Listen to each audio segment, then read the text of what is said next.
about it now, I want to invite the three of you to join me at a Lakers game at Staples Center this coming.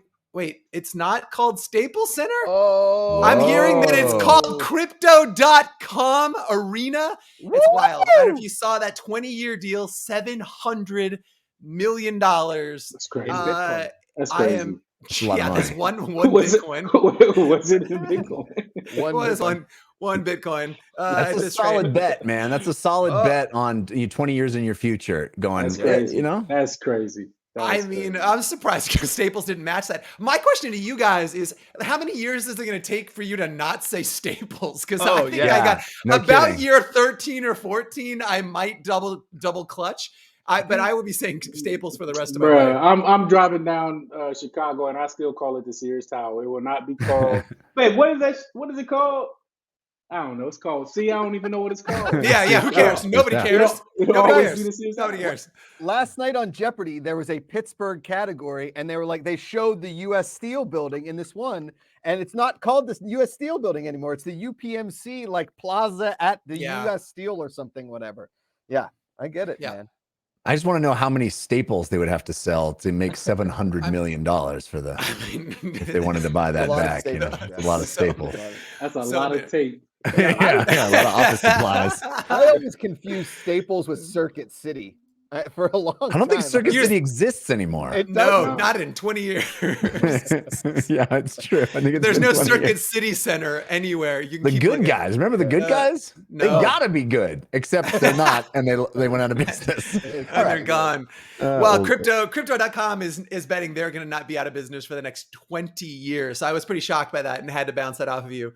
The other thing that went, the other crazy thing in the world of sports and NFTs, it's not an NFT, but I don't know if did you guys see the Packers open up an allocation again this week to allow fans can buy stock in the team for $300 a share. Again, FCF setting the bar for everybody else, you know?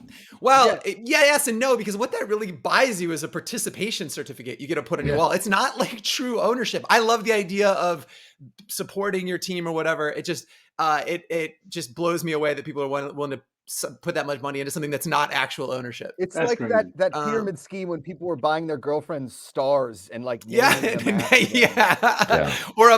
a square in Ireland. Yeah, comets. Yes. First of all, I own a star, so fuck you. Well, cutting that out of this piece. I bought my wife a star. A Raymond Austin just going over the sky, starting its arc. Obviously, been looking at the Ray Austin star. I mean, everybody knows that's what it's called. Yeah, twinkle, twinkle, baby.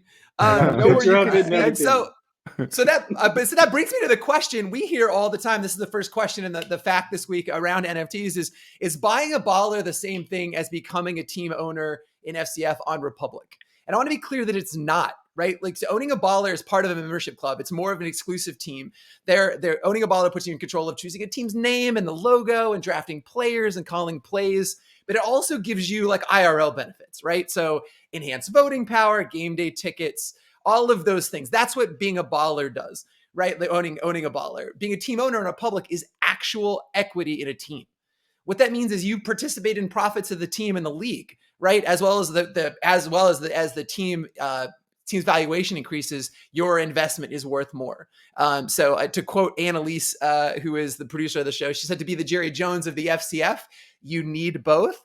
But in no way is owning a baller like a part of the baller collective, ownership in the team. We're trying new things, right? I think a lot of people who are saying, look, why is the FCF asking people to pay money to do everything that you can do for free on these teams? There's always going to be a free option.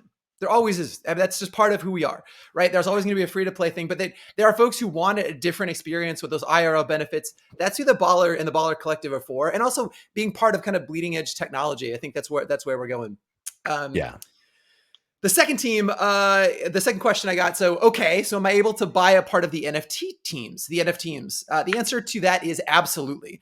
We are doing another Republic equity crowdfunding campaign for both of the two NFT teams, as well as the other two expansion teams. We're also currently looking at opening up allocations in the existing 4 teams. So that being said, though, the NFT owners have the first opportunity to purchase equity in those teams. Does that make sense? So you go to the front of the line. It'll be open to everybody. Once that group allocation is done, everybody will get a chance to purchase equity in those teams, but they get that first crack. So that's cool.